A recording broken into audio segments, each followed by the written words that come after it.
Allora, porto i saluti naturalmente della confraternita di Valdobbiadene, della Fondazione Valdobbiadene Spumante, che organizza ogni anno in questo periodo il convegno tecnico che andremo ad aprire tra poco e unitamente all'Università di Padova e a Cirbe.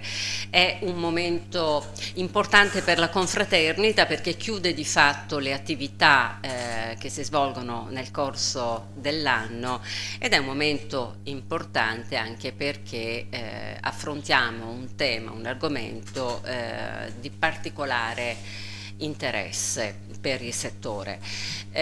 Saluto quindi i relatori del nostro convegno, che sono Ivo Nardi, presidente della Fondazione ITS Academy Agroalimentare Veneto, e Simone Vincenzi, professore associato in Scienze e Tecnologie Alimentari presso l'Università di Padova, presidente del corso di laurea a Conegliano. Naturalmente saluto il presidente della Fondazione, Floriano Curto, e saluto il capitolo e i confratelli che sono qui presenti. Prima di cominciare, di dare quindi spazio a quella che è la premiazione, la consegna del premio di studio che la Fondazione ogni anno conferisce a un neolaureato, volevo lasciare spazio al vice sindaco di Valdobbiadene Pier Antonio Geronazzo, assessore alla cultura, tra l'altro, per un breve saluto di circostanza.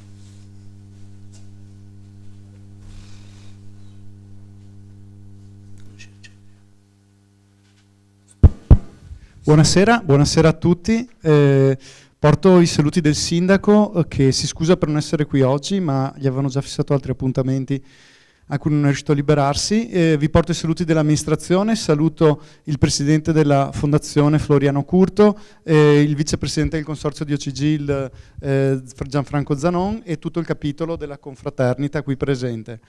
Come Comune di Valdobbiadene non possiamo far altro che dire che siamo in debito con la confraternita, perché è l'unico ente che abbiamo a Valdobbiadene assieme alla fondazione, sempre della confraternita, che fa formazione a livello altissimo e investe anche nel futuro, perché fa queste borse di studio come quella che verrà presentata più tardi, verrà consegnata più tardi, e non è certo la prima. Questo ormai sono svariati anni che la fondazione consegna queste borse di studio agli studenti per ringraziarli per i meriti che fanno e le ricerche che fanno nell'ambito dell'agricoltura e della valorizzazione del territorio e dei prodotti che ne derivano, unico il nostro Valdobbiadene di OCG.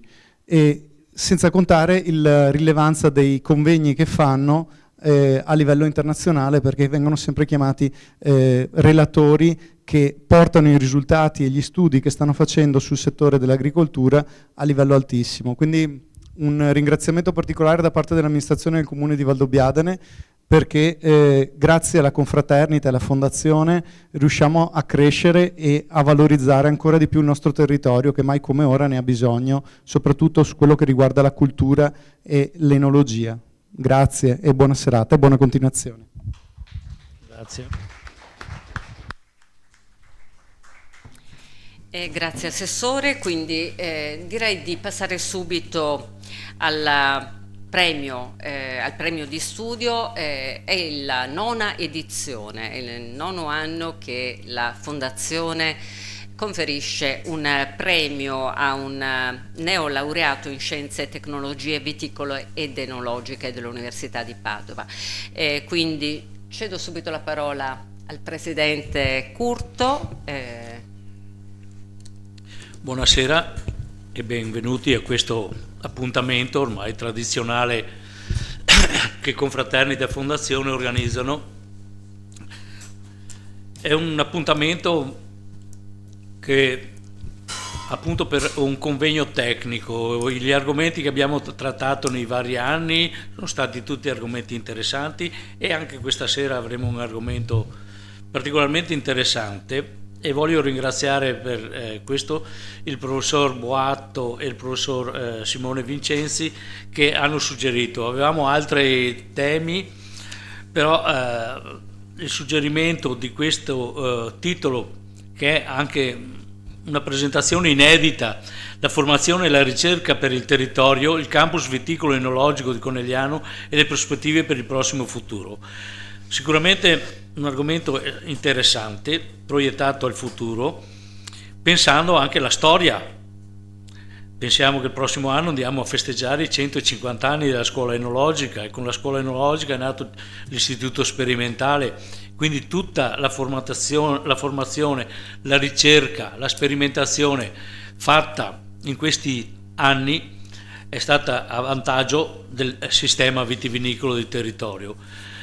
Chiaramente dopo ci sarà illustrato appunto questo progetto, che ritengo estremamente interessante e che avremo modo di seguire i suoi sviluppi. Soprattutto interessante perché dobbiamo sempre dare un sostegno culturale e scientifico al lavoro che facciamo, e questo ritengo sia molto importante. E appunto come fondazione Confraternita da anni organizziamo anche questo, unitamente all'università, questo premio di studio rivolto agli studenti che hanno presentato delle tesi attinenti a quelle che sono le ricerche del nostro territorio, sia dal punto di vista viticolo che enologico. Tesi tutte interessanti. Quest'anno c'è una tesi che è presentata dalla dottoressa Silvia Ceolin, che a breve chiameremo a presentarla, e ha un tema interessante sulla flavescenza dorata. Sembrava che l'argomento quest'anno, guardando i vigneti che erano quasi tutti verdi, abbastanza verdi, fosse sparita, però bisogna sempre tenere sotto controllo la situazione, e soprattutto su questa tesi abbiamo individuato delle ricerche interessanti per capire questo flagello, perché per la nostra viticoltura è stato un flagello, la flavescenza dorata in questi anni, soprattutto in collina, dove andiamo a incidere su quelli che sono anche la storicità dei vigneti. Quindi abbiamo avuto la moria di piante vecchie, antiche, che sicuramente avevano ancora qualcosa da dire e da dare per le nostre colline, per il nostro vino. Quindi darei subito lo spazio alla dottoressa Ceolin per la presentazione di questa tesi. Invitiamo la dottoressa al tavolo.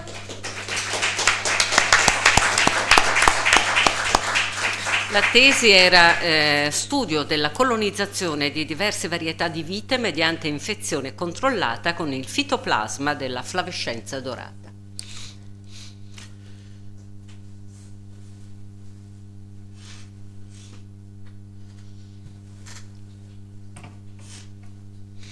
Buonasera a tutti. Buonasera a tutti, sono Stella Ceolin, neolaureata all'Università di Padova al corso di Scienze e Tecnologie Viticole Enologiche. Con la mia tesi di laurea sono riuscita a focalizzarmi molto bene sulla flavescenza dorata, e in particolare mi sono focalizzata sullo studio appunto della colonizzazione di diverse varietà di vite mediante infezione controllata con il fitoplasma della flavescenza dorata. La flavescenza dorata, come ormai sappiamo tutti, è un giallume della vite, quindi un'ampelopatia epidemica causata dal fitoplasma Candidatus fitoplasma vitis e trasmessa dalla cicalina Scaphoideus titanus. E il suo controllo è basato su trattamenti insetticidi e l'estirpo immediato di piante sintomatiche. Ad oggi la ricerca vuole approfondire sempre di più strategie di difesa alternative e sostenibili. Quindi vuole individuare i tratti igenici associati alla resistenza alla flavescenza dorata e quindi studiare tutti quei meccanismi che sono alla base delle differenze di suscettibilità tra le diverse cultivar. Potrebbe essere interessante. La prova sperimentale condotta al CREA, l'Istituto di ricerca per la viticoltura e l'enologia, ha avuto lo scopo di individuare il percorso di colonizzazione del fitoplasma nella pianta, e in particolare individuare la distribuzione e la concentrazione del fitoplasma in tutti gli organi della vite fra piante con diversa suscettibilità. Quindi sono state fatte delle analisi sugli individui di Scaphoideus titanus, ma anche sul legno di barbatelle. E poi sono stati svolti dei rilievi sintomatologici. La prova sperimentale è iniziata nel 2023, quando ho svolto il tirocinio all'Istituto CREA. In serra c'erano circa 50 barbatelli di 1 anno per le varietà di Vitis vinifera innestate sui portainnesti SO4, Tokai friulano, Glera, Chardonnay, Corvina e Pinot Grigio, e 4 portainnesti invece Cobre 5BB, 1103 Paulsen, 140 Ruggeri e Rupestris Dulot. Tra queste, 30 sono state inoculate con la cicalina e quindi definite tesi FD-ST. Gli altri 20 invece sono state tenute come controllo e quindi nominate tesi no-ST. Il tutto quindi è cominciato con dei rilievi sintomatologici in vigneto e da vigneti di Glera con la più alta incidenza di malattia e la più alta presenza di cicalina sono stati raccolti gli Scaphoideus titanus di età L4, L5 e gli adulti e sono stati poi posizionati in serra sulle piante. Dopo 12 giorni sono stati raccolti per le successive analisi di laboratorio.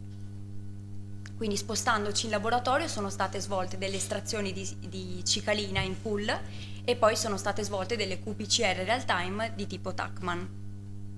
Dalle analisi le 3 piante che avevano Scaphoideus titanus con un CQ più basso e quindi con un alto titolo infettivo sono state scelte per le successive analisi invernali del legno.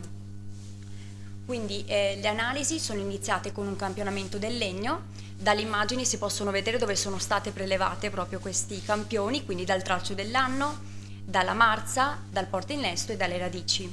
Poi è stata compiuta un'estrazione di RNA dal legno e dalle radici, la quantificazione spettrofotometrica dell'RNA seguita da un trattamento di NASI, poi il trattamento di retotrascrizione e infine la qPCR real time di tipo CyberGreen. Dai risultati ottenuti si può osservare che il 74% delle piante avevano effettivamente Scaphoideus titanus positivo al test e tra questi il 53% possedeva un CQ, quindi un titolo molto basso, inferiore a 30, e ciò vuol dire un alto livello di titolo fitoplasmatico, mentre un 47% possedeva un CQ alto e quindi una bassa probabilità infettiva. I risultati sono stati riassunti in questi schemi abbastanza semplici proprio per evidenziare il cammino che ha svolto il fitoplasma attraverso questa scala cromatica. Le cultivar più suscettibili, come ben sappiamo Glera, Chardonnay, infatti hanno dimostrato una diffusione rapida del fitoplasma verso gli organi permanenti della pianta. Le cultivar meno suscettibili hanno invece hanno rilevato delle tracce molto basse del fitoplasma e solo in alcune porzioni, mentre i portainnesti abbiamo osservato un'infezione limitata del suo percorso, localizzata principalmente nel tralcio dell'anno. Rupestris Dulot ha visto un'infezione estesa ma comunque molto bassa, mentre Cobre 5BB stranamente il fitoplasma non è stato rilevato. Molto strano è stato anche il caso del Pinot Grigio, che sappiamo essere una varietà ormai molto suscettibile. Nelle analisi non abbiamo rilevato la sua presenza. Quindi poi sono stati svolti rilievi sintomatologici e per Glera, per Chardonnay i sintomi sono stati osservati con un'alta incidenza, proprio come era stato visto in laboratorio. Pinot Grigio non aveva mostrato alcuna presenza di fitoplasma, però il 12% delle piante sono risultate sintomatiche. Corvina ha mostrato un 10% e Tokai friulano giustamente nessuna pianta sintomatica, in maniera coerente con le analisi svolte. Cobre 5BB, anch'esso in maniera anomala, ha mostrato il 43% delle piante sintomatiche, e poi 1103 Paulsen il 33%, e Rupestris Dulot l'11% e 140 Ruggeri il 7%. Quindi la traslocazione del fitoplasma nel legno è sicuramente correlata al grado di suscettibilità. È stato semplice creare una scala gerarchica per mostrare rapidamente la differenza di suscettibilità, quindi il grado. Chardonnay sicuramente vince il primo posto perché ha mostrato un'ampia un'ampia diffusione del fitoplasma e un'alta percentuale di piante infette e sintomatiche. Glera al secondo posto, Corvina il terzo e giustamente per ultimo Tokai. Pino grigio appositamente non è stato inserito perché ha avuto un risultato un po' anomalo. Come anche i portennesti hanno un quadro piuttosto poco chiaro, perché Cober 5BB presenta i sintomi ma il fitoplasma non è stato riscontrato. Rupestris Dulot non mostra i sintomi in piante che però effettivamente sono risultate positive su legno. Quindi da questo lavoro di tesi si può evincere che le varietà meno suscettibili in qualche modo sono in grado di bloccare il fitoplasma al tralcio dell'anno, evitando che quindi l'infezione si propaghi verso gli organi permanenti. Al contrario, invece, le varietà più suscettibili, come Glera, il fitoplasma è in grado di colonizzare rapidamente tutte le parti della pianta, raggiungendo in alcuni casi anche purtroppo le radici. Ringraziamenti. Ecco qua. Grazie per l'ascolto. Grazie.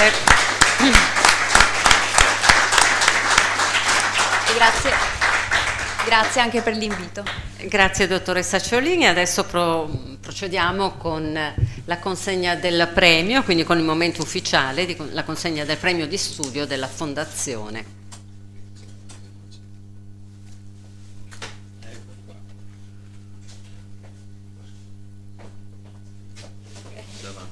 Grazie. Questo è un attestato. E complimenti. Grazie. E buon lavoro. Grazie. Apriamolo meglio per le foto.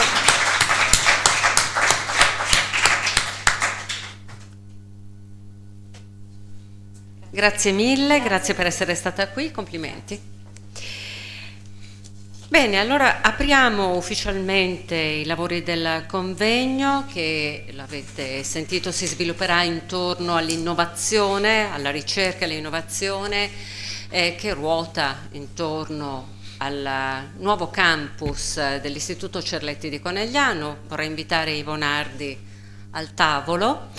E diceva bene il presidente Curto, prossimo anno per il Cerletti è un anno importante, si festeggeranno i 150 anni dalla fondazione dell'istituto enologico più antico e prestigioso quindi d'Italia, ma vorrei ricordare anche che il 2026 sarà un anno importante anche per la fondazione la confraternita di Valdobbiadene, perché celebreremo gli 80 anni dalla fondazione, quindi anche la confraternita insieme alla fondazione hanno in serbo delle iniziative con cui appunto festeggeremo degnamente questo traguardo importante non solo per Valdobbiadene ma insomma per tutta Italia, visto che la confraternita è la più antica confraternita d'Italia non religiosa, ecco, quindi abbiamo anche questo primato.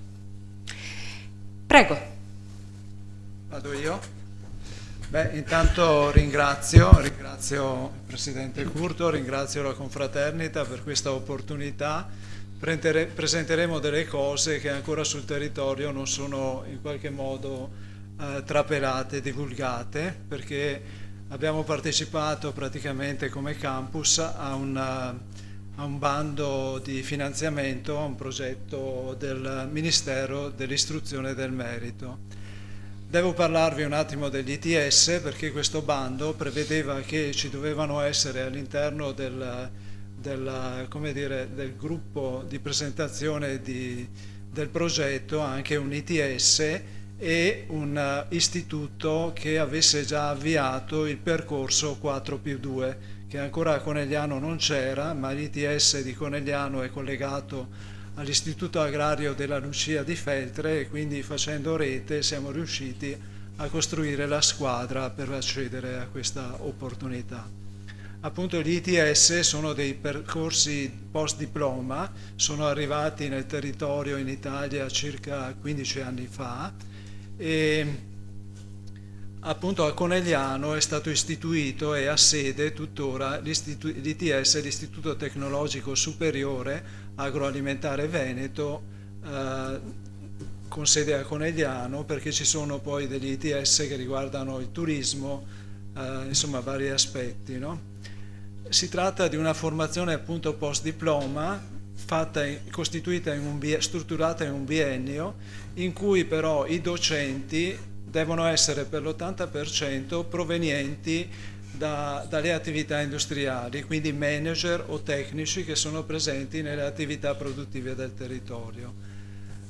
Questo aspetto crea un forte legame appunto tra formazione specifica dei corsi ITS e quello che si produce all'interno del territorio stesso, perché anche le materie devono essere costruite e strutturate in funzione di quelle che sono le attività. Ovviamente il vino per Conegliano è un elemento molto importante, quindi molto delle materie si articolano all'interno di questi contesti. Per andare avanti, questo, ecco qua, no? Giusto per dare un dimensionamento, l'area tecnologica del sistema agroalimentare è appunto 15 anni, 48 corsi biennali avviati, si sono diplomati 910 studenti e 260 sono ora in corso all'interno dei 2 anni. Rispondere alle richieste appunto, come dicevo prima, delle aziende territoriali. Vedete poi la distribuzione, perché la sede operativa, diciamo il centro di governo è Conegliano, però poi i corsi si sono agganciati a istituti agrari presenti nel territorio veneto, salvo uno a Verona, perché Buttapietra, Padova, eccetera, Bassano hanno tutti degli istituti agrari. Verona è agganciato invece al mercato ortofrutticolo, quindi si è come dire, strutturato un corso specifico che riguarda tutta la materia dell'ortofrutta, valutazione qualitativa, certificazioni e così via. Dall'altra parte? Questa? Ecco, l'aspetto molto importante è che, essendo praticamente gli studenti le 1800 ore che devono svolgere all'interno dei 2 anni, il 50%, la metà di queste ore, viene svolta come stage all'interno delle aziende. C'è quindi un nucleo, una correlazione con numerose aziende del territorio. Questi giovani scelgono su quale praticamente azienda andare a fare la loro esperienza pratica, quindi hanno nelle ore frontali degli insegnanti che per lo più sono dei manager o appunto dei tecnici, poi ci sono ovviamente anche insegnanti universitari o docenti del Cerletti, e poi la metà delle ore si svolge all'interno delle aziende. Questo fa sì che si creino delle relazioni di conoscenza reciproca tra il mondo del lavoro e chi fa il percorso di studi. Alla fine succede molto spesso che addirittura chi ospita il tirocinante vorrebbe assumerlo già prima che finisca il corso, perché si crea una relazione molto positiva e specializzata sulle materie che quella azienda ha, no? Comunque dai dati statistici in nostro possesso, appunto il 95% dei corsisti trova occupazione entro il primo anno dopo il diploma. Il 5% invece si indirizza a proseguire perché può entrare nell'università, no? Ovviamente vengono riconosciuti i crediti che ha fatto nel corso del biennio e quindi può entrare anche a un livello non del primo anno, no? E può andare avanti. Giusto per presentare, insomma. Ecco qua sono i corsi, è molto interessante quello che sta succedendo a Conegliano, perché da quest'anno è partito anche un corso specifico sulla viticoltura, un corso che è nato proprio dalla richiesta dei consorzi di tutela. I consorzi di tutela hanno fatto un questionario per capire quali potevano essere le figure richieste e mancate sul territorio. È emerso che, come lo sappiamo anche bene come operatori, la figura praticamente di chi gestisce i vigneti, dalla barbatella, no, fino all'allevamento, all'impianto, eccetera, è una figura che si trova con una certa difficoltà. E quindi è stato avviato da quest'anno questo corso Inoltre ora qui col professor Vincenzi è in fase di sviluppo anche il corso per distillatori e preparatori di distillati. Questa richiesta è partita proprio da Assodistilla Roma, che sta cercando di formare dei giovani su queste tematiche, perché chi si occupa di distillati, le distillerie che sono numerose sul territorio, non trovano anche in questo caso giovani che abbiano un po' di preparazione o possano essere formati attraverso gli stage per svolgere queste attività. Quindi c'è una situazione critica, no? Perché se mancano, come dire, quelli che rinnovano, che portano avanti il rinnovo generazionale, ci sono delle attività che rischiano di entrare in crisi. Quindi dal prossimo anno, se avremo gli iscritti, insomma ora col professor Vincenzi verranno impostate tutte le sequenze di materie di approfondimento, individuate le aziende dove i giovani andranno a svolgere, gli studenti a svolgere gli stage, e poi vedremo di far partire anche questo corso. Poi ci sono gli altri, quelli in essere, appunto Verona, Buttapietra, Padova e Bassano del Grappa.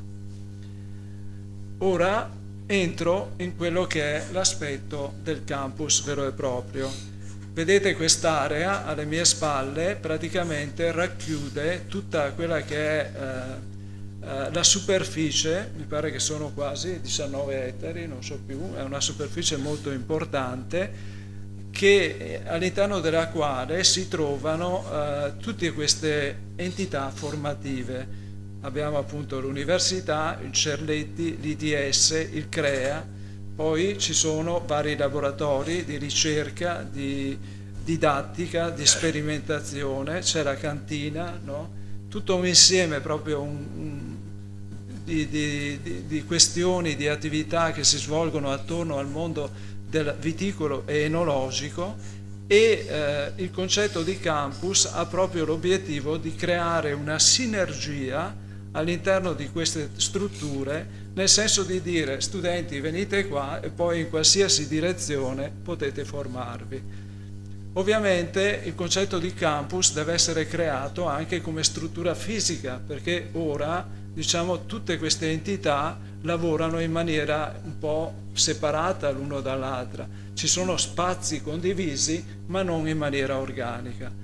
Quindi il progetto di campus prevede una rivisitazione complessiva di tutta quest'area, con la creazione di percorsi welfare, percorsi di incontro per gli studenti, percorsi di anche poter fermarsi a mangiare il panino, vivere, cioè la contaminazione, no? Questa è la visione che un campus anglosassone ha, no? Perché gli studenti devono trovarsi, vedersi, parlarsi, scambiarsi idee, e questo è praticamente il senso. Ma non solo, no? Perché recuperare un territorio come questo, conservando ad esempio le alberature, l'idea è di creare uno spazio dove all'interno tutta la movimentazione avviene in modalità elettrica, per esempio. Il progetto prevede, vediamo se trovo la freccia qua, eccola qua. Ad esempio prevede che venga fatta passare sottoterra via Zamboni per creare continuità tra nord e sud, che attualmente è un elemento divisorio che crea un sacco di difficoltà anche ai soli ragazzi per attraversare la strada, no? Poi questo è l'edificio del CREA, dove praticamente il progetto prevede di recuperare aule e laboratori attraverso una ristrutturazione importante. Aule perché? Perché attualmente il Cerletti ha le proprie classi che sono sparse attorno all'interno della città di Conegliano, quindi non c'è una identità, come dire, che rafforza, no, il senso di appartenenza di essere studenti del Cerletti, perché molti sono sparsi in giro per questioni di spazio. Quindi il desiderio è di creare nuove aule per portare tutto l'insieme degli studenti all'interno del campus stesso. Inoltre un'altra operazione molto importante, che è questa, che riguarda praticamente l'ex scuola io la ricordo quella delle segretarie d'azienda, no? Che adesso è quando si andava a Conegliano era quella, no? E proprietà del comune, però il comune ha già fatto un passaggio all'interno del proprio consiglio comunale per metterla a disposizione di questo progetto, e questo dovrebbe diventare uno studentato in grado di accogliere 140 studenti, quindi bisogna anche ovviamente progredire in questa direzione, perché l'auspicio è che l'attrattività sia anche più estesa rispetto al territorio locale, no? Ovviamente un altro passaggio, ma magari qui entra poi più nel merito Simone, riguarda la cantina. Anche questo è un tassello importantissimo, che dovrà essere ovviamente il progetto costruito in sintonia con i consorzi, no? Perché già ora, voglio dire, tutte le microvinificazioni e quanto si fa è già un buon indice di quale può essere la collaborazione dell'istituto universitario o chi per esso, no? E il territorio, i consorzi, eccetera. Cioè quindi poter creare, no? Delle condizioni di ampliare le attività di ricerca e di renderle anche più aggiornate, insomma, perché la cantina ora come ora è un po' strettina, un po', no? Un po' vecchiotta, insomma. Questo è il progetto. Allora siamo ancora lontani, riteniamo che potrà essere cominciato messo a terra probabilmente tra la fine del 27 e inizio 28, perché ci sono ovviamente degli step burocratici che richiedono dei passaggi ancora a livello di ministero, che deve praticamente erogare le risorse e suddividerle all'interno di 15 regioni. Quindi là ci sarà una battaglia importante da portare avanti per cercare ovviamente di ottenere il più possibile. Però questi sono quelli che vi ho presentato, a parte la strada, no? Ma quella della ristrutturazione dell'edificio del CREA, quello dello studentato e della cantina, sono investimenti prioritari, nel senso che non possono essere modificati. Quindi su quelli sappiamo che sicuramente andremo a fare questa innovazione, questo recupero, però dico con i tempi che ci saranno.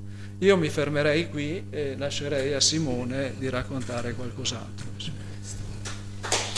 Grazie. Bene, buonasera a tutti, grazie intanto di essere qui.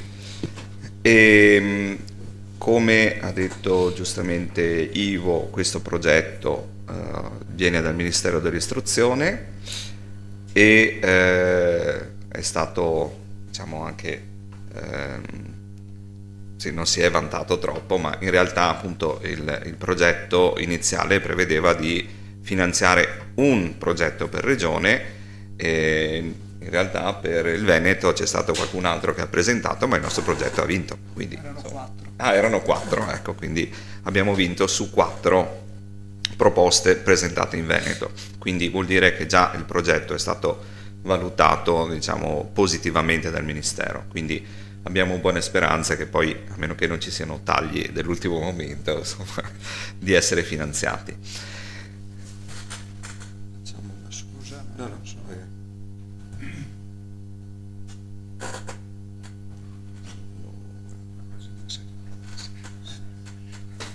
Forse per la parlare. Vediamo se riesco a far partire modalità presentazione. F5. Ok. E allora, innanzitutto volevo anche ricordare, l'invito era stato esteso anche a tutti i partecipanti al progetto. La professoressa Morgan, come preside dell'Istituto Cerletti, purtroppo non ha avuto possibilità, e se avete visto sul volantino era previsto anche l'intervento di Riccardo Velasco, direttore del CREA, che però purtroppo oggi, ma hanno detto che aveva la febbre, quindi probabilmente l'influenza, sappiamo che l'influenza non fa distinzione, e quindi non è potuto venire. Quindi cercherò, insomma, io un po' di spiegare ancora, andare un po' più in dettaglio sul progetto.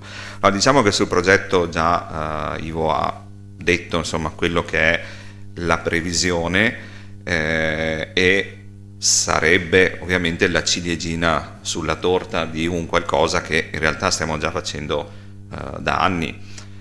Io lavoro al campus ormai da più di 20 anni, mi sono formato lì praticamente e devo dire, devo ammettere, sono anche un po' emozionato di vedere che finalmente tutto quello che abbiamo seminato negli anni sta prendendo forma e sta dando vita a un qualcosa che speriamo diventi veramente un fiore all'occhiello, insomma, di tutta la provincia. Quindi io adesso rappresento sono qui a rappresentare, insomma, l'università. Sappiamo che appunto l'università a Conegliano ha il corso di laurea triennale, ma lo sapete benissimo perché molti confratelli giovani e anche qualcuno un po' meno giovane comunque è stato nostro studente. Quindi e poi c'è la laurea magistrale. Vi dico giusto brevemente a che punto siamo. Nella laurea triennale, voi sapete, in generale adesso soffriamo molto del calo della natalità, calo demografico, e effettivamente a tutti i livelli la formazione sta risentendo di questa problematica. Anche noi abbiamo avuto fino a 2 anni fa un calo importante, e forse anche legato a un eccesso di offerta. Non so se sapete, ma in Italia ci sono 18 corsi di laurea di viticoltura e enologia. La cosa che abbiamo messo in atto è di ci siamo attivati a fare pubblicizzazione del nostro corso, attivato contatti con altre università, e questo ha funzionato, nel senso, negli ultimi 2 anni siamo tornati ad avere un numero di studenti pari a quello che avevamo negli anni d'oro, e questa cosa ci fa ancora più, è in controtendenza, perché sono in contatto come presidente con tutti gli altri corsi di laurea. Tutti gli altri corsi di laurea di enologia o hanno continuato a calare come numero di studenti o sono rimasti stabili. Noi siamo l'unico che è in controtendenza, è tornato a salire come numero di studenti. Per cui questo, insomma, ci fa molto piacere, e comunque vuol dire che conoscete, sapete che c'è Udine, Verona, Trento, siamo nel triangolo delle Bermuda, quindi siamo circondati. È chiaro che c'è una formazione, un'offerta molto, molto ampia, quindi il fatto che gli studenti scelgano di venire da noi ci fa piacere e ci rende orgogliosi. Abbiamo appunto introdotto anche dei corsi in lingua inglese, abbiamo previsto, non è ancora attivo ma sarà attivo dall'anno prossimo, anche un corso online, intanto per cominciare, per rendere anche questo corso più attrattivo, più attuale, poi appunto Stella lo sa perché lei è iscritta adesso al primo anno della magistrale, o anzi al secondo. C'è appunto questa laurea interateneo con Udine e Verona, che prima prevedeva un primo anno in italiano e il secondo anno in inglese, ma ci siamo resi conto che forse non aveva tanto senso. Se vogliamo attrarre degli studenti stranieri non possiamo obbligarli a seguire le lezioni in italiano il primo anno, e quindi avevamo chiaramente solo studenti italiani. Da quest'anno è stato introdotto anche il primo anno in inglese, quindi tutto il percorso magistrale è in inglese, e questo appunto si collega poi al progetto di internazionalizzazione che vogliamo mettere in atto, e tra l'altro, appunto, altra novità, dall'anno accademico prossimo è previsto di attivare un curriculum completamente dedicato alla spumantizzazione.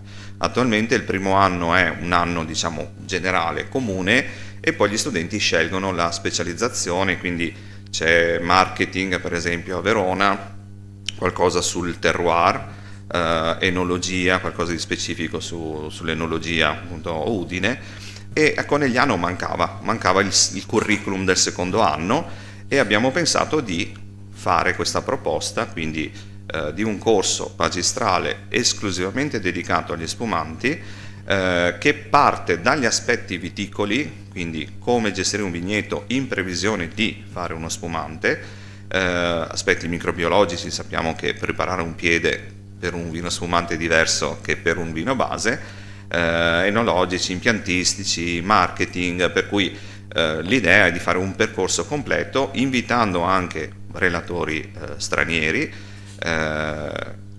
Ovviamente sarà sugli spumanti, quindi non sarà monotematico sul prosecco, ma chiaramente si spiegheranno anche le differenze, le varie tipologie di spumanti. Questo per quanto riguarda, diciamo, l'offerta. E per quanto riguarda appunto il progetto Campus, ripeto, è una ciliegina sulla torta che andrebbe a completare le relazioni che già ci sono tra i vari enti.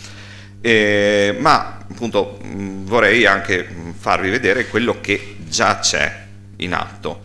Noi come dipartimento facciamo parte di un dipartimento che ha sede principale a Padova, a Legnaro, e nel 2023 abbiamo vinto il progetto di eccellenza, che è diciamo, un finanziamento che viene erogato proprio dal Ministero proprio per premiare i 180 dipartimenti migliori delle università italiane. E noi abbiamo fatto domanda, abbiamo vinto, siamo uno di questi 180 dipartimenti, quindi dipartimenti e non università.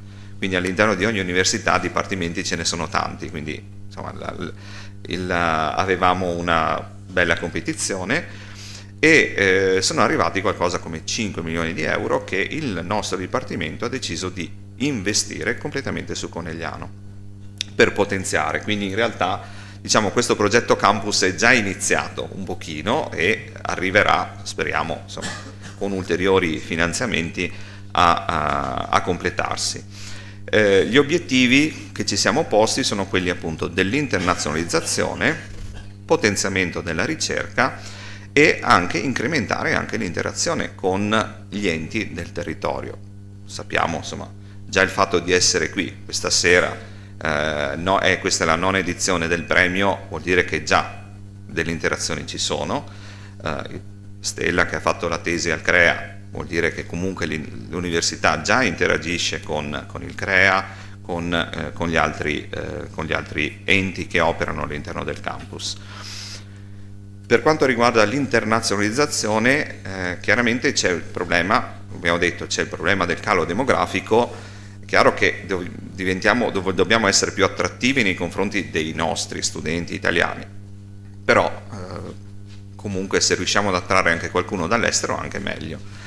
E il fatto di aumentare l'internazionalizzazione, quindi introducendo i corsi in inglese, serve non solo per attirare delle persone da fuori che così impareranno a conoscere il nostro territorio e diventeranno a loro volta ambasciatori poi quando tornano nel loro paese, ma è anche per i nostri studenti. Cioè il fatto, ormai l'inglese, cioè il marketing, cioè ormai è tutto globalizzato, e quindi anche il fatto di creare un campus un po' più internazionale dove si possono incontrare persone che parlano lingue diverse è qualcosa di formativo che farà crescere anche i nostri studenti, secondo me.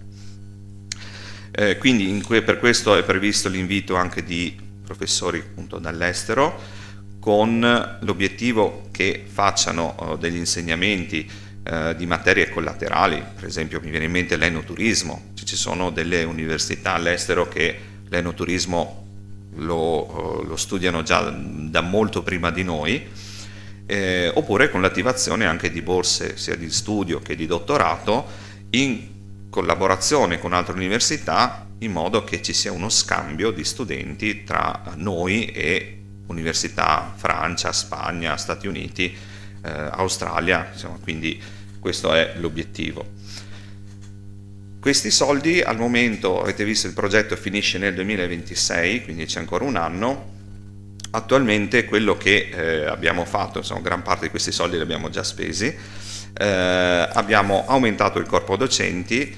Chi ha studiato da noi sa che gran parte dei professori vengono da Padova, quindi vengono a Conegliano, fanno la loro lezione e poi tornano indietro, cioè quindi di laboratori, diciamo anche di persone fisse ce ne sono poche, per cui abbiamo assunto appunto un professore ordinario di viticoltura, 3 nuovi ricercatori, l'ultimo ha preso servizio adesso a settembre, un tecnico di cantina, con l'obiettivo, cioè nel contratto è scritto che devono stare a Conegliano, quindi già cerchiamo di aumentare un po' le persone che lavorano e che facendo ricerca poi trasmettono anche queste cose agli studenti. Abbiamo acquisito dei nuovi strumenti sia per i laboratori, quindi citoflorimetro che permette di misurare la popolazione di cellule vive morte all'interno di un campione, gas cromatografia per l'analisi degli aromi, strumenti per la misura di nanoparticelle, molto utile per studiare tutto il sistema colloidale del vino, che cosa succede, che cosa succede quando precipitano delle proteine, quali sono i meccanismi. Per la cantina anche abbiamo acquisito, in realtà li abbiamo già comprati ma devono arrivare, un piccolo impianto di imbottigliamento isobarico, perché abbiamo le mini autoclavi, quindi finora facevamo tutto l'imbottigliamento a mano, un impianto pilota per fare test di ultrafiltrazione, nanofiltrazione, osmosi, che sono tutte tecniche che ormai sono di pratica comune anche in cantina. È previsto anche l'acquisto di serre che verranno posizionate vicino all'attuale serra del Cerletti, quindi dall'altra parte, per permettere anche a gruppi di viticoltura, di patologia, di entomologia di poter fare delle ricerche insomma in ambiente confinato, perché spesso queste insomma, se dobbiamo fare con la cicalina non possiamo liberarla, dobbiamo tenerla confinata all'interno di uno spazio. E per quanto riguarda l'incremento di interazione con il territorio, appunto noi già operiamo con l'attività di microunificazioni con diversi enti, quindi anche con i consorzi abbiamo già lavorato, per portare avanti dei progetti nel senso, non è questa la sede, ma appunto il Prosecco Rosato. So che qui non è molto visto bene, però la ricerca è stata fatta, cioè tutta la parte sperimentale che ha portato all'approvazione poi del nuovo regolamento, insomma, è nata lì. Ma ci sono anche aziende francesi che ci hanno chiesto di fare delle spumantizzazioni, quindi c'è molto interesse anche all'estero nel capire il mondo Martinotti. E all'interno del progetto abbiamo anche creato questo nuovo, adesso sul sito del CIRVE c'è InnoWine Lab, l'abbiamo chiamato così, che in realtà è una cosa che esisteva già, ma l'abbiamo resa un po' più strutturata, e quindi diciamo di essere a disposizione insomma per chi dovesse, anche come consulenza, non consulenza enologica, perché di enologi bravi ce ne sono tanti, ma magari problemi specifici. Viene in mente, ho trovato questo precipitato strano, che cosa potrebbe essere? Noi, prendendo spunto da quello che fanno altri enti di ricerca, l'Australian Wine Research Institute, che è uno dei più importanti al mondo ad Adelaide, loro hanno un sito dedicato a interazione, nel senso, quindi chiunque può mandare una mail e dice ho questo problema, e la mail viene indirizzata a qualcuno, cioè alla persona più indicata che è in grado di rispondere, quindi sia come consulenza, analisi. Anche qui non andiamo a fare competizione con i vari laboratori, ormai ce ne sono tanti certificati, ma il nostro obiettivo è quello di andare magari a fornire quelle analisi un po' particolari che nessuno fa, che possiamo anche mettere a punto dei nuovi metodi di analisi. E ovviamente c'è poi tutto il sistema delle microsquantizzazioni, quindi qui vedete un po' i laboratori, quindi abbiamo vari strumenti, tutta la parte di cantina sperimentale con le mini autoclavi, la sala di analisi sensoriale, quindi mi pare che con il progetto in cui è coinvolta anche la confraternita e il consorzio, quello della zonazione, insomma, delle rive, so che Franco Adami ha già contattato chi di dovere per preparare le degustazioni, quindi con un panel addestrato e quindi facendo un'analisi diciamo più strutturata. Ecco, quindi questo è quello che diciamo possiamo dire che c'è già. Spendo 2 parole per il CREA, visto che Riccardo Velasco non è potuto venire.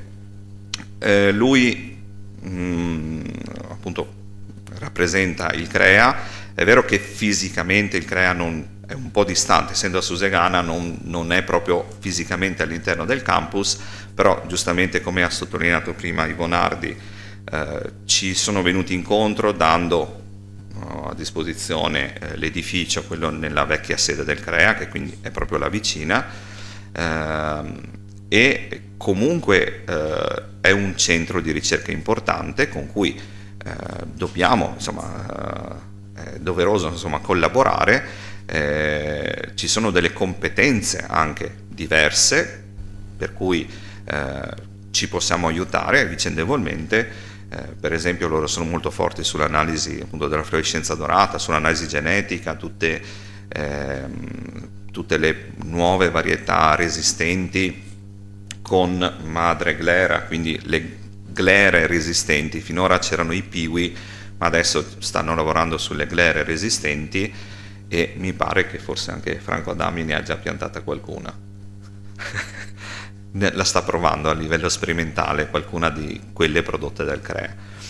Quindi sicuramente insomma anche il CREA è un attore importante insomma in tutto questo progetto. Quindi abbiamo veramente tante competenze, adesso arrivano anche le risorse, per cui abbiamo tutte le premesse per creare un campus di quelli belli, di cui andare orgogliosi e di cui vantarsi, insomma. Bene, io ho finito.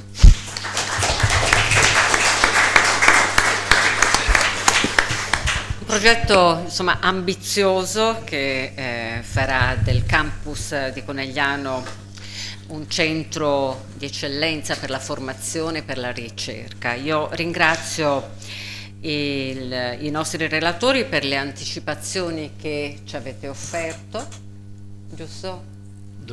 Posso certo, se vuole una aggiungere considerazione, qualcosa. no? Perché allora questo progetto campus ha obbligato a fare rete tra tutti gli istituti presenti, e c'è poi anche la Regione Veneto ovviamente che dà supporto e autorevolezza anche nel dialogo col Ministero.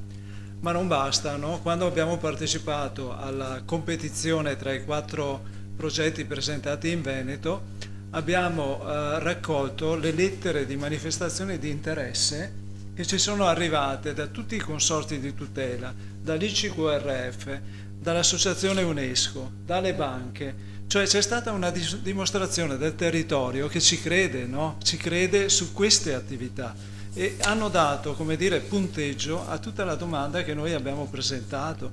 Quindi è proprio questo lavorare insieme, no? Questa rete che, se riusciamo a svilupparla, genererà una potenza straordinaria e si concretizzerà proprio nelle attività che già sono in essere, no? Le dobbiamo strutturare un po' meglio, insomma, perdonate.